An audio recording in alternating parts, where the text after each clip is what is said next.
And what did you think of the day? I think there's a lot left of this story that wasn't told, which is in order for them to say they're going to avoid polluting Minnesota's water, they have to capture 99% of that water and treat it. And there's no evidence that there's ever been a mine that's done that. They provided no evidence of that today. And we keep asking the question repeatedly, right? Show us examples of where you've managed to do this. And even if you accept everything that he said today, it means that for the next 100, 200, 500 years, there will be polluted water coming off that site that needs to be pumped, treated, before it can go out into the environment. This was missing from this? Well, it's not really missing now. It's buried in there. In the executive summary, they've changed the words they've used to describe this repeatedly. They've said before that it will require treatment of polluted water in perpetuity. They've said that it would be treated indefinitely. They've said that it would be treated, now they say, as long as it would take. Which means forever. Does that satisfy your concerns? Not at all. Why? Well, because first of all, we don't have any evidence of a mine that hundreds of years after it's closed has had a very generous corporation sitting behind waiting to clean up the mess that they left behind.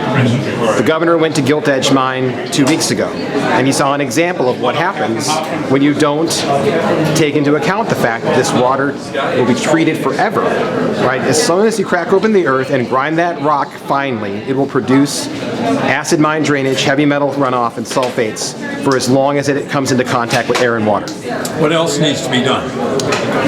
Well, first of all, the governor needs to go back. The governor and his agency staff need to go back to the drawing board on the actual science, right? The science that they talked about today has all been done by independent contractors that have a direct financial stake in the success of the project. FAR Engineering, which is the #1 contractor, is they're the people that stand to benefit if this mine is permitted. When they say that the DNR has been the neutral third party, their scientists may have verified, but they never run or looked at the assumptions.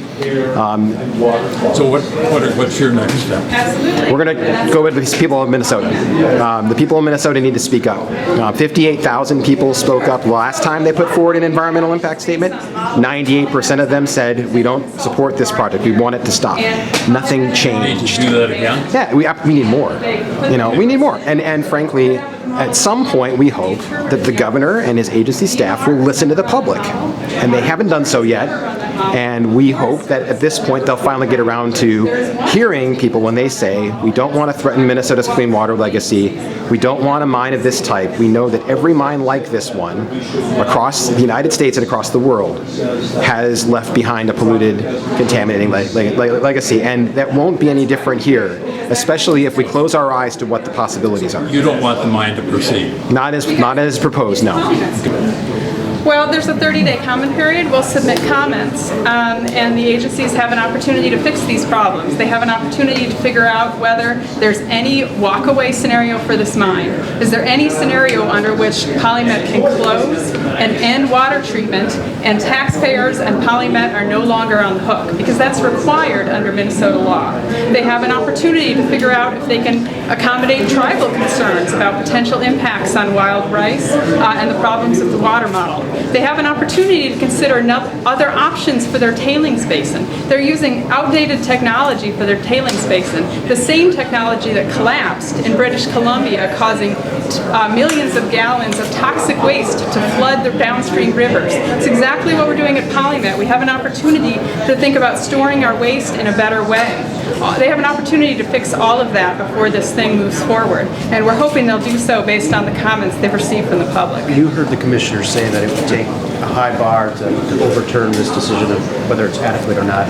Do you feel like the decision has effectively been made, regardless of what you will say in the next 30 days? I hope not. 58,000 Minnesotans have already come out and opposed this project. 95% of those comments were opposed to it. 95% of the 58,000. So the public has spoken. It's not too late to listen.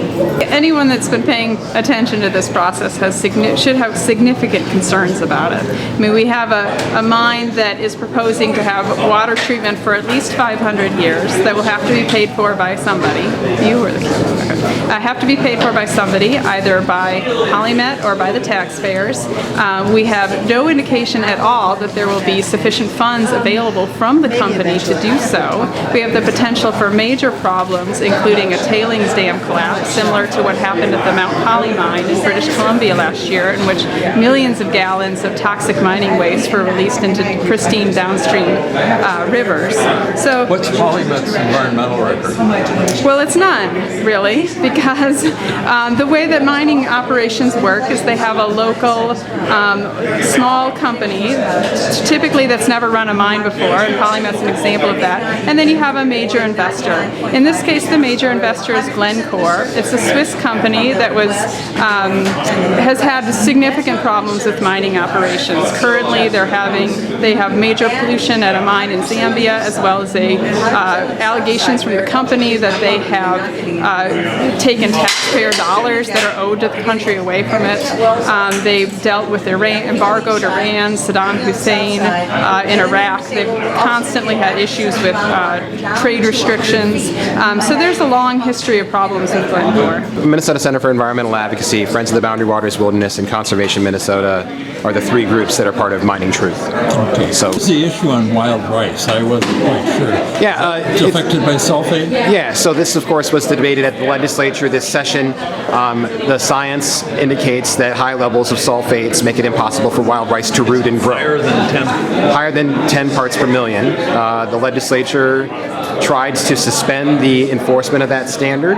In this case, it applies to this project because they began the process of environmental review prior to that change. And there's also a dispute about whether or not it's possible for the state to suspend that standard without scientific evidence that it needs to be changed. We've talked before about this, but the number of jobs, 300? 360 jobs is what the company projects.